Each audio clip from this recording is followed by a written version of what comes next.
पुण्यातला बहुचर्चित जैन बोर्डिंग जमीन विक्रीचा व्यवहार अखेर रद्द झालेला आहे आणि गोखले बिल्डरना जमीन व्यवहार रद्द करत असल्याचा हा मेल जैन बोर्डिंग ट्रस्टला पाठवलाय। व्यवहार रद्द हे जैन समाजासह त्यांच्यासाठी लढणारे राजू शेट्टी, रवींद्र धंगेकर यांचं हे यश मानलं जातंय। रात्री उशिरा याबाबतचा मेल मिळाल्याचं राजू शेट्टी यांनी सांगितलंय। सोबतच केवळ जमीन व्यवहार रद्द करत असल्याचा मेल करणं हे पुरेसं नाही, तर हा व्यवहार पूर्णपणे रद्द होईपर्यंत आपला लढा थांबणार नसल्याचा इशारा राजू शेट्टींनी दिलेला आहे।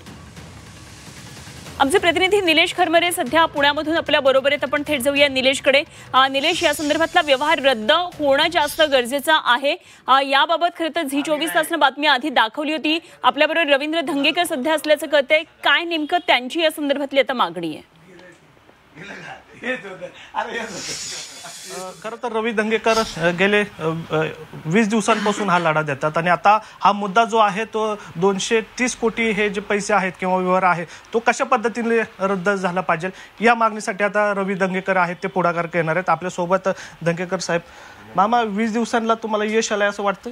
नाही, माझं यश नाही ह्याच्यामध्ये। ज्यांनी ह्याच्यामध्ये उठाव केला, मग जैन योगी असतील, ते संत युवक असतील, राजू शेट्टी असतील आणि असंख्य पुणेकर आणि असंख्य जैन धर्माच्या त्यामध्ये भावना होत्या।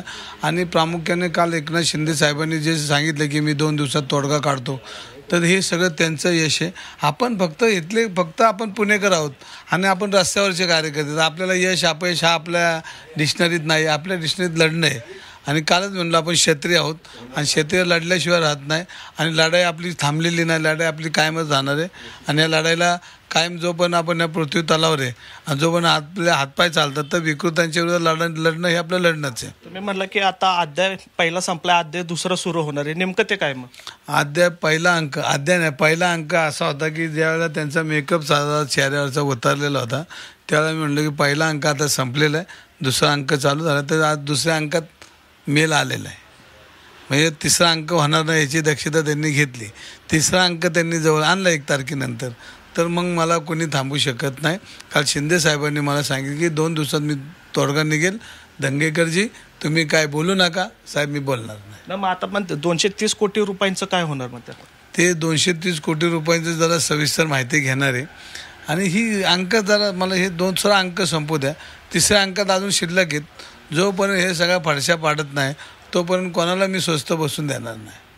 तिसरा अंक नेमका काय असणार आहे? कारण तुम्ही राजीनाम्याची मागणी केली होती आणि त्यात हा अजून व्यवहार जो आहे तो कायदेशीर पद्धतीने रद्द नाही झालेला। काही मला शिंदे साहेबांबरोबर मुनींनी मला आदेश दिला आहे की तुम्ही 1 तारखेपर्यंत थांबा आणि मग मी आता हे सगळं तुम्हाला माझी जी भूमिका आहे ही तुम्हाला 10:30 वाजता सगळ्यांसमोर जी काय माझ्याकडे असणारी सगळी पुरावे आहेत त्याच्यासाठी तुमच्याशी बोलणार नाही। म्हणजे हे अजून प्रकरण थांबलं नाही, तुम्ही मुरलीधर मोहोळ असतील किंवा अन्याय करणारे काही गोष्टी असेल त्यांच्या विरोधात लढणारच आहे का? मुरलीधर मोहोळांच्या बाबतीत अजून काही ट्विट किंवा पुरावे सादर करणारे? नाही, माझ्याकडे तर सगळं तयार आहे। मी म्हणलो की माझ्या वैयक्तिक विषयावर कोणी येऊ नका आणि ज्याला यायचे त्याचं स्वागत आहे आणि मग माझा नाद तर कोणी करायचा नाही। माझा नाद केला तर मग मी घरात घुसल्याशिवाय राहणार नाही। हा थेट इशारा कुणाला आहे? हे ज्यांनी माझा नाद केला ना, मी चुकीचं वागत नाही, पण मला जर चुकीचं बोलायला लागलं आणि माझ्यावर चुकीचे आरोप केले आणि करून तुम्ही जर आमच्या कुटुंबावर जर तुम्ही आघात करत असताल आणि आमच्या संसारात तुम्ही जर विस्तू टाकत असाल तर मी माझ्यासाठी नाही लढणार, पण ज्या वेळेला तुम्ही चुकीचं वागता त्या दिवशी वेळेला तुम्हाला उघडं पाडाल। मला जो तुम्ही त्रास दिला त्याच्यावर नाही बोलणार मी। हा माझा हिशोब चंद्रकांत दादा पाटलांबरोबर शिल्लक आहे। कुठली वेळ एक दिवस असेल की चंद्रकांत दादांना जे माझ्याबद्दल वागलेत एक दिवस त्यांच्या डोळ्यात पाणी आल्याशिवाय राहणार, इतकं वाईट वागलेत ते। कधी जेव्हा ही सत्ता जाईल त्या दिवशी त्यांच्या घरी जाईल आणि दादांना विचारेन, दादा तुम्ही माझ्यासाठी काय पेरलं आणि हे तुमच्या लोकशाहीमध्ये ही तुम्ही पेरलेलं आता तुम्हाला बी ते उगवता येणार नाही, इतकं वाईट पेरलं आहे। त्याचा जाब जर सत्ता ज्या दिवशी जाईल त्या दिवशी त्यांच्या घरात जाऊन विचारेल की दादा हे तुम्ही जे केले हे पाप आहे, हे पाप तुम्हाला धुवून काढायला पुढच्या पिढीत तरी तुम्हाला शक्य नाही, इतकं वाईट माझ्याबद्दल तुम्ही पेरलंय। मग दंगेकरांचा हा 3रा अध्याय म्हणायचा का? हा, दंगेकरांचा हा 3रा अध्याय म्हणायचा म्हणजे तुम्हीच तर आता बोलला ना की अध्याय 2 झालेले आहेत, अध्याय 3रा सुरू व्हायचा। 3ऱ्या अध्यायामध्ये दुसरं बोलन ना मी। आणि चंद्रकांत दादांना आहे ना आता सत्ता जाऊ द्या, जरा एकदा घरी बसू द्या. परमेश्वराने त्यांना आयुष्यमान बरंच द्यावं मी प्रार्थना करतो. मला बोलायचं आहे त्यांना, पण त्यांच्याजवळ सत्ता नसेल ना, सत्ता नसल्या दारात कुत्रं येत नाही, आणि जेव्हा कुत्रं येत नसेल ना तेव्हा त्यांना मी भेटायला जाणार आणि मग त्यांना विचारणार. मग या प्रकरणामध्ये तुम्हाला तुमच्या घराला तुमच्या वैयक्तिक टीका झाल्या त्यामुळे त्रास होतोय? अजिबात नाही. मी लढणार आहे. मी काय हात जोडले असते जाऊन, पण मी हात जोडायचं माझ्या राखतातच ना. माझं सगळं जे निलेश फक्त धंगेकरांना विचारा, दादा घरी बसल्यानंतर सत्ता गेल्यानंतर ते प्रश्न विचारणार आहेत, मात्र काय सत्तेमधून त्यांना वरद हस्त आहे म्हणून ते चंद्रकांत पाटलांविषयी काही बोलू शकत नाहीयेत का? जेव्हा पद जाईल ना त्यावेळेला त्यांच्या शेजारी बसलो तर त्यांच्या डोळ्यात पाणी वाहील इतकं. मामा मला सांगा, आता चंद्रकांत दादा हे सत्तेत आहेत म्हणून तुम्ही त्यांना आता बोलू शकत नाही का? किंवा त्यांना वरडून वरद असतंय म्हणून त्यांच्याशी तुम्हाला आता थेट बोलता येत नाही का? नाही बोलायचं नाही. मी कधी पाया पडणार नाही. माझं जे वाटोळ व्हायचं ते झालेलं आहे. ह्याच्या पुढे काय करायचं त्यांनी करू द्या. पण ज्यावेळेला सत्ता नसेल ना आणि त्यावेळेला आजूबाजूला कुत्रं नसेल ना त्यावेळेला मी त्यांना भेटणार. मग अजून वेळ गेलेली नाही, तुम्ही नाही भेटणार आहे. मी कधीच पाय पडत नाही कोणाच्या, माझ्या राखतात नाही. काय व्हायचं ते होऊ द्या. आणि मी कधी लढणार आहे शेवटच्या क्षणापर्यंत. मी कधी कोणाच्या भीक मागणार नाही मला तुम्ही मदत करा म्हणून. मी चुकीचंच वागत नाही. परमेश्वराला माहिती मी चुकीचं वागत नाही, आणि ज्या दिवशी चुकीचं वागत नाही त्या दिवशीच माझं मी बाजूला सरकर इतकं माझं स्वतःला माहिती आहे. निलेश धंगेकर हे एक लढवय्ये आहेत, क्षत्रिय असल्याचं त्यांनी सांगितलेलं आहे. मग आता ते लढत का नाहीयेत दादांबरोबर? आता चंद्रकांत पाटलांबरोबर ते लढत का नाहीयेत? झाली पाहिजे, कारण मी परमेश्वरापाशी कळकळीची विनंती करतो. मामा तुम्ही ते चांगले राहिले तर मला बोलायची संधी मिळेल. तुम्ही म्हणला की मी लढवाय आहे, क्षत्रिय आहे, मग आता का नाही लढत त्यांच्या? आता माझी लढाई कुठे थांबली? माझी लढाई थांबलेलीच नाहीये. उलट ते सत्य ते म्हणून त्यांच्याकडे जाणार नाही. मी ज्या दिवशी सत्ता नसेल त्या दिवशी त्यांच्या दारात जाणार आहे. मी आलोय.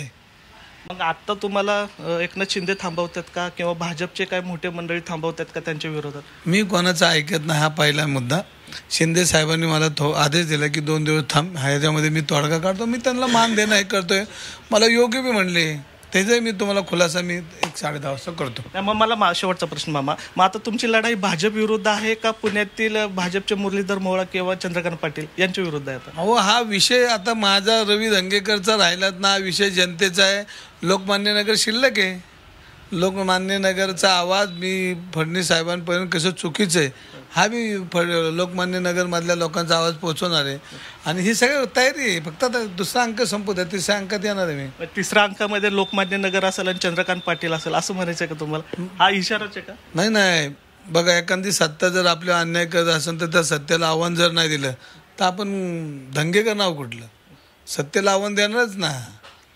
चुकीचं जर वागत असेल, मी शिंदे साहेबांशी बोलणार आहे. साहेब तुम्ही मला आता थांबवू नका, मला यांच्याशी लढू द्या.